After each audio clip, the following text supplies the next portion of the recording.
Hi, my name is Darren Bartlett, and I love to talk about current affairs on the African continent. And this year, there's going to be some elections that are going to be happening on the continent. Burundi just concluded theirs, where the party in power swept all the parliamentary seats, and I know there's a contestation there from the opposition. But I want us to go to Tanzania. Tanzania is going to be holding its elections in October to find either the person who is going to replace Suluhu if they win, or Suluhu will stand again and retain the seat. She's the incumbent anyway. So when she came to power, she actually replaced her predecessor who had died. Of course, as no one of us knows till today, even when people suspect that she was COVID, but we shall leave that on the side. So she came to power, and she has literally taken the whole term that Magufuli would have been in power because he died shortly after a re-election. But when she came to power, everyone had so much hope in her because, first of all, she was the first lady to lead that country and actually the first female president in East Africa. And she relaxed a couple of things. In fact, her name was Mama Suluhu. I don't know if the title still, she's still called by the title, but in East Africa here, we still call her Mama Suluhu. And she relaxed some bans on some media houses that were under the ban. And we saw her welcome some opposition heads, especially Tundu Lissu, who we'll talk about a little bit in a moment. When he returned to the country, they even had a handshake. It was a moment that everyone looked at as light at the horizon. But recently, there's been growing pressure in the government when it comes to the political, sphere, especially when they arrested the Kenya and Ugandan activist that is Agatha Twaire and Boniface Mwangi on the other side, and others who were actually deported, including Martha Karua, who heads a party in in Kenya, and she also ran for deputy presidency in Kenya. So she was deported with her other friends. So that painted a different picture about Tanzania. But for a long time, there's been a campaign of Change Tanzania that has been going on online. And I've been seeing this running in spaces, people like Miriam, she's been holding spaces a couple of times discussing what can be changed in Tanzania. But I want us to go back to Tundu. Yesterday, he appeared in court again, and the trial still didn't kick off. The case has been adjourned again.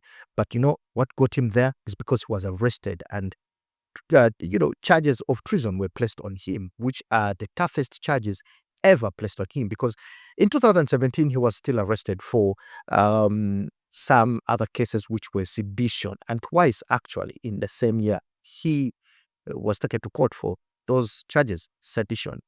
And he had an attempt on his life. He tried to stand for presidency as well. But after there was an attempt on his life, he was flown into Kenya for some treatment and had multiple, surgeries, including Belgium and also Netherlands, where he has been for some time until he came back to Tanzania. And he's been forcing or preaching the gospel of no reforms, no elections. And this is what got him into trouble. So many people are wondering, is Tanzania going to have a free and fair elections come October?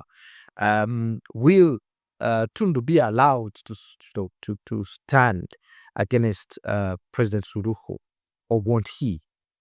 Because in other news or other media houses report that he was actually banned from participating in the electoral process. But that I will confirm to you as this conversation grows ahead.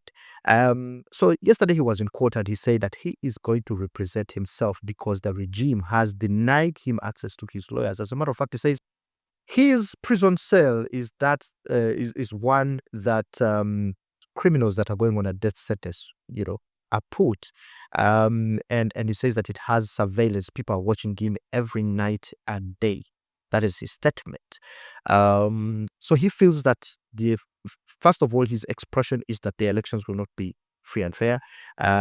He comes from a party called Chadema, which has been putting a lot of pressure actually on the current party that is in power, Chama cha Mapinduzi. So it's that thing that now it's causing so many eyeballs to watch on. In fact, human rights organizations and independent observers feel that Tundu should be released immediately if there's to be a free and fair election in the country. What it will be like a sign. So it's not that when they release him, that will cause a free and fair elections. No, they feel like it will be hope and a sign that things will be fair in the country if he's allowed to run. But it's not the first guy we've seen facing the same problem. Go to Ivory Coast, where members of the opposition are actually not even allowed to participate in an election that is coming up.